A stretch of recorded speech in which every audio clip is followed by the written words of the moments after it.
Hi, I'm Lydia Steeves, and today I'm going to teach you how to use a Filbert grainer. I use Princeton Select Series 3750 Filbert grainers to do all my fur and feathers. Grainer, rake, whisk, and comb all describe the same style of brush, where you have long bristles and short. I use the Filbert shape, the rounded shape, instead of the straight across, because even though you don't think that extra length at the corners is going to make any difference, as you manipulate the brush and go on the chisel edge around corners, that extra length does cause a few problems. There are several sizes: a 1/2 inch, 3/8, a 1/4, and an 1/8. There is a larger one at 3/4, which I don't find all that helpful, but these are the ones that I use the most. I use a wax palette. You could use a stay wet palette too if you like, but don't use a damp paper towel to put your paint on. Let your brush soak in the water for just about a minute or two. You don't want to start painting with a completely dry brush. You want those bristles to be wet from tip and right up into the ferrule. The key to getting Filbert grainers to work is consistency of paint. Light colors are more difficult than the dark colors, and because of that, I have found a couple of things that can work to help get you to the right consistency. I was using Easy Float, DecoArt Easy Float, 1:1. So I would take half out and fill it up with water, 1:1. Unfortunately, DecoArt has now discontinued that, and I am on the hunt for something else that works. This is so far what I have found. It's an acrylic glazing solution. And that's kind of what we're trying to do, is break down the paint so that it's a little bit more manageable and transparent. So I hope you can see, but the light mocha is stiffer. That's the black. So what we're going to do is we're going to put in a couple of drops of this finny and mix it in, either with the back of your brush or with a palette knife.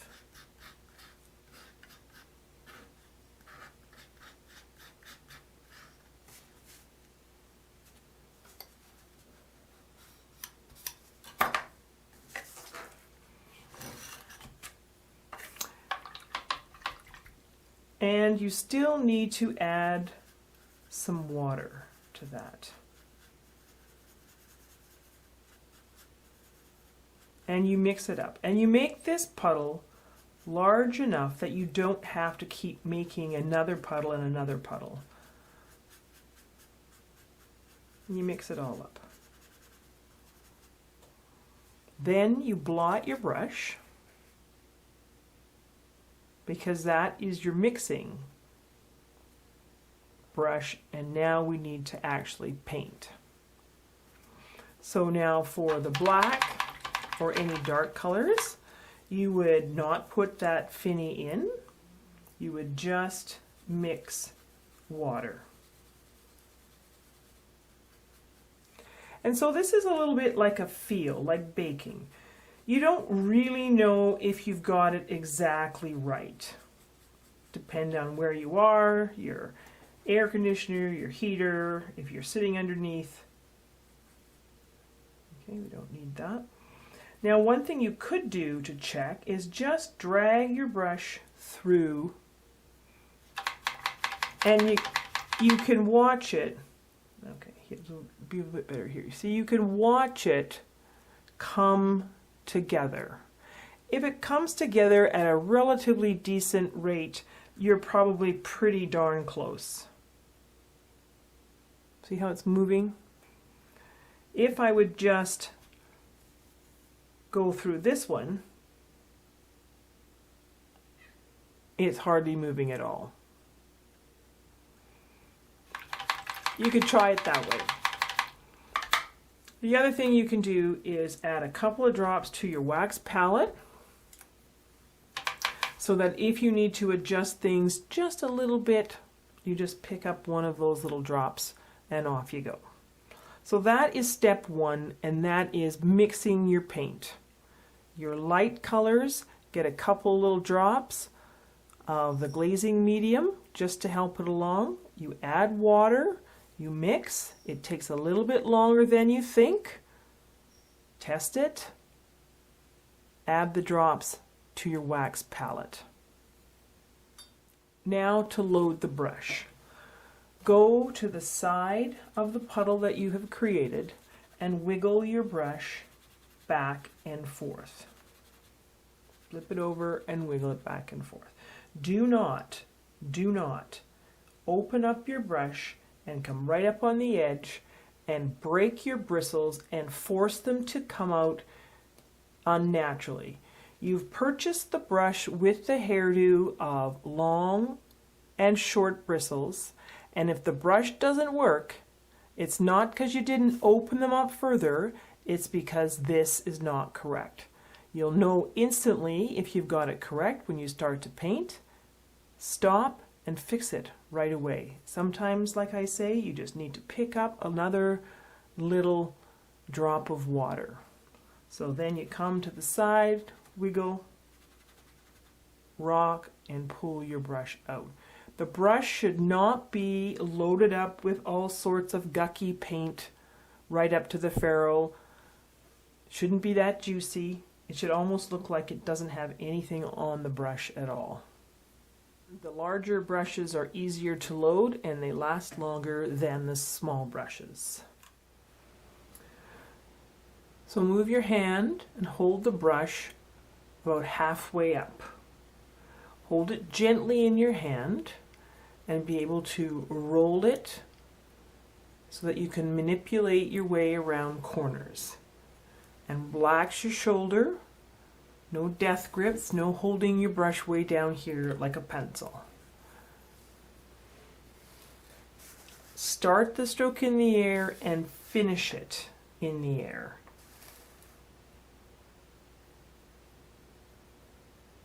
And barely touch the surface. Your paint should flow effortlessly off the paintbrush. Every time you put your brush down, change the direction just slightly. A little to the left, a little to the right. Now, if your paint is coming out like that, that means you don't have the right consistency. Fix it right away. Pick up one of those drops that you put on your wax palette, go back to your puddle, mix, and give it another try. Do not paint your whole piece with brush strokes like that and then say, I should have fixed it. That's not right. Fix it right away. It should flow off your brush effortlessly. If it doesn't, the tendency is to press harder and harder and harder. And when you press harder, then you start getting thicker strokes. And that's not what we were looking for. So start your stroke in the air and finish it in the air. Every time you put your brush down, you do a little something different, a little to the left, a little to the right, and fix your paint, your consistency right away. You can paint fully, like I was doing there. You can paint on a slight angle. You can paint on a more severe angle, and you can paint on the chisel edge. depending on what you're painting and where you're painting on the animal, you need to move your brush so that you can get around corners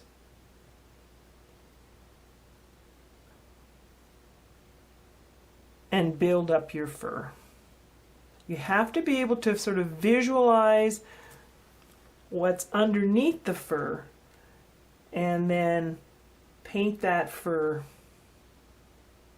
And see how you can just keep curving it around. And if your paint is transparent, you can put lots of lines in one area and it still looks fuzzy. Keep your strokes pretty short.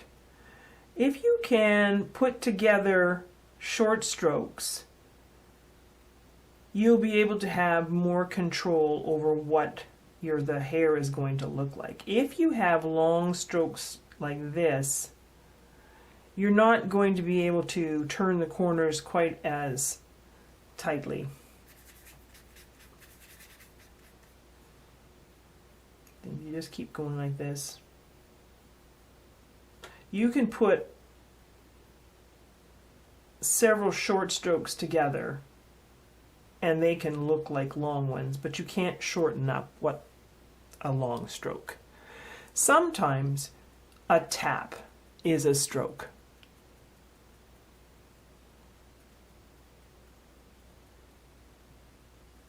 If you get a blotch, press it off before it dries.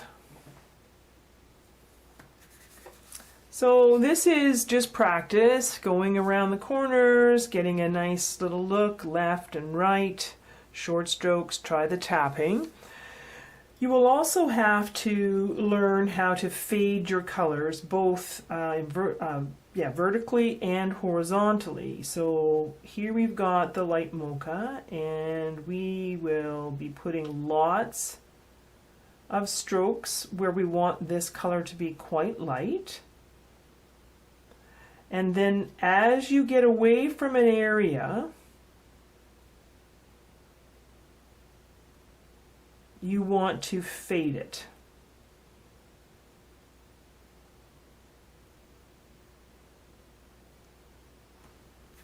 And you might decide that you need to do a little bit more, so you can come back and just repeat it.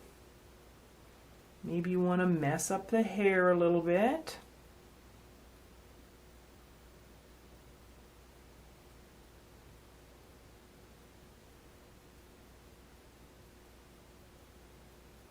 Okay, so we've got more value of this color up here, more coverage, and as we came away, it's faded.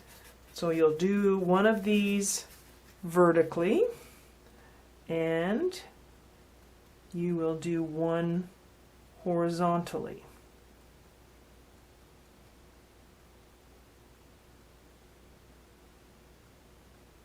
So usually what I say is, when you're looking at the picture, start where you can see that you want this color and then fade away .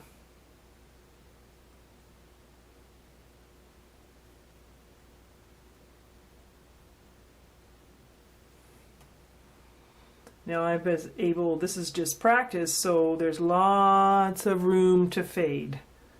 Sometimes you don't quite have that much. You see, sometimes, like if I want to cover in there, I just go up on the edge of my brush and put the paint exactly where you want it. You're in control. That's where this comes in handy too. So I'm just up on the side here and I'm filling in a spot where I want it.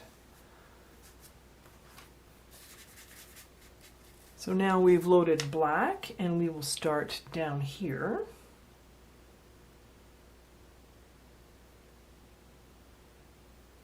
And that's going to be the blackest part. And then we've got this transition area. And this is actually where most people go a little bit wrong. They do the light, they do the dark, and then they don't have enough transition or middle value. So if you find that it's not getting light enough, just tap your brush and just fade, fade, fade. And barely, barely, barely touching the surface there. And so the same thing here, I will start with the black on this side.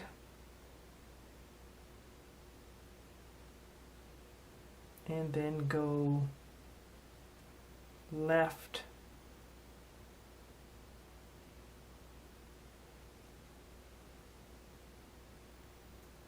and fade it as I go into this light mocha part there.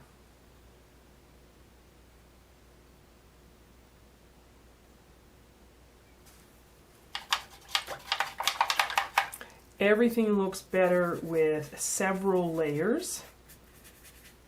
So I usually give you many colors in a packet to put in an area. And you go through each color. Don't get stuck on a step. Go through each color and then come back and repeat.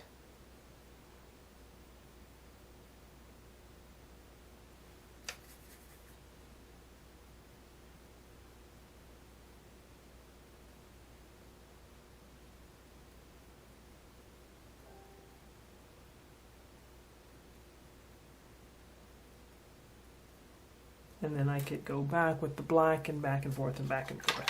Sometimes you would have maybe a brown in there or a different color light or whatever. And the idea there is to make sure that you can see all the colors. A lot of colors make a sophisticated result, and many, many layers also make a good result.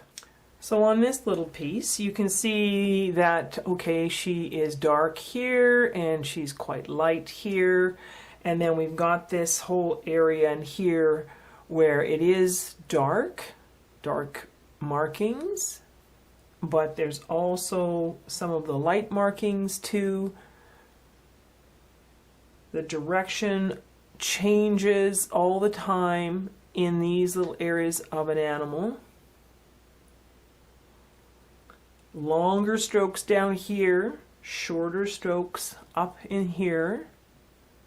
This is an interesting part as well. Lots of times people want to just go straight up and around, but what you need to do is have short little strokes, visualize that bone, come up first, then start to fill in and come between the ears here. These are actually upwards. As you paint more and more animals and you increase your powers of observation, you'll start to see a lot of this stuff. Now, for very clear markings, you still need to have this overlap. So there's your black marking and there's your white marking. But notice what happens right here where the two markings meet. This is not a quilt, it's a furry thing. So we need to have some white hairs into the black and some black hairs into the white. Same when you get to the orangey areas. See how you've got that little fuzzy line here? That's the idea. So you make your black going this way. Sometimes you have to go backwards. And then you have to bring your white this way. And look how many colors are in this area here. You want to be able to see all your colors. That's why the transparency of paint is very, very important. You can put lots and lots of layers on and you can see everything through the next layer. Here's another example of, you've got your lighter areas here. This is not quite as clear a marking as the tiger. They're just sort of patches. But you need to have all these little patches fade off and be soft here. There's a clear one there. But these are just faded. And you've got different kind of colors over top. Different fur directions coming around here. Different lengths of fur. Again, short, short, short, short on the muzzle. And look at the direction coming up here and up and over, and then these nice little shapes coming up and around as well. On the edges of ears, go on your chisel edge and make little short furry strokes. Don't just outline. They're all furry, so you've got little ones here right up on the tip of your brush. Tap it around. Come up this way, a little bit longer here because there's ear fluff, and then you can just tap, tap, tap, tap, tap around the top of the ear. So oftentimes people ask me, do you always start at the nose? Do you start at the feet? How does the fur layer? You have to start wherever the color is that's on your brush, where you want that color. So if I am starting with a light, then I have to start where I want light. There's no point starting here. If you start your stroke in the air and finish it in the air, you should be able to start anywhere on the animal. So now I'm going to add a brown, and right in the middle here is where I want it. So I'm putting it starting right there. I'm going to fade it down towards the black, and I'm going to fade it up towards the light. Same thing here, right in the middle here. I'm going to put the brown because that's where I want it the brownest. And I want to fade towards the black, and I'm going to fade towards the light. I usually make the direction from the skin outwards, unless it is a marking, in which case I would go backwards that way too. And pulling towards you is always easier. So sometimes, well, often you'll see me flipping the piece upside down and coming up and around and doing the forehead. And it's just easier to, rather than trying to do this kind of a thing, it's just easier to turn it around. So the Filbert grainer does work very well for the birds as well. The long wings, the long smooth feathers, of course, I would shade and highlight those with an angle shader, and then you can just use the grainer and pull up some texture up that way. It's very faint. The Filbert grainer is a really versatile brush.